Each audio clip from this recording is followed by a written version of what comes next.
Brevet pajak ABI adalah sebuah sertifikat atau lisensi yang diberikan kepada individu atau perusahaan yang telah lulus ujian atau pelatihan tertentu dalam bidang perpajakan. Materi pelatihan brevet pajak A dan B umumnya mencakup pengetahuan dan keterampilan yang berkaitan dengan perpajakan.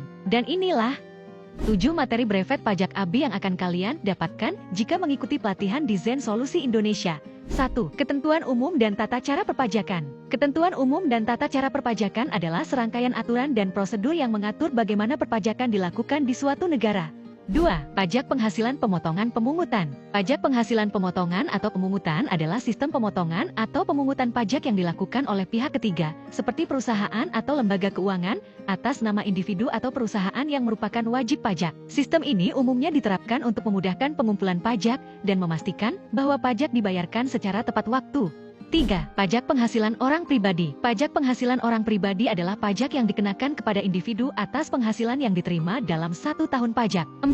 Pajak penghasilan badan. Pajak penghasilan badan adalah pajak yang dikenakan kepada badan usaha atau perusahaan atas penghasilan yang diperoleh dari kegiatan usahanya. 5. Pajak pertambahan nilai dan pajak penjualan atas barang mewah. Pajak pertambahan nilai (PPNN) dan pajak penjualan atas barang mewah (PPNBM) adalah jenis pajak yang dikenakan atas penjualan barang dan jasa di Indonesia. 6.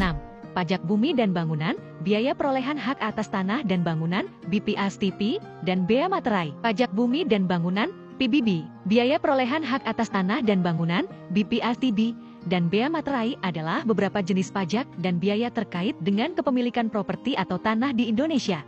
7. Akuntansi pajak. Akuntansi pajak adalah proses pencatatan, pelaporan, dan pengelolaan informasi keuangan terkait dengan pajak yang harus dipenuhi oleh perusahaan atau individu sesuai dengan ketentuan perundang-undangan yang berlaku. Tujuan utama dari akuntansi pajak adalah untuk memastikan bahwa entitas atau individu memenuhi kewajiban perpajakan dengan benar dan efisien.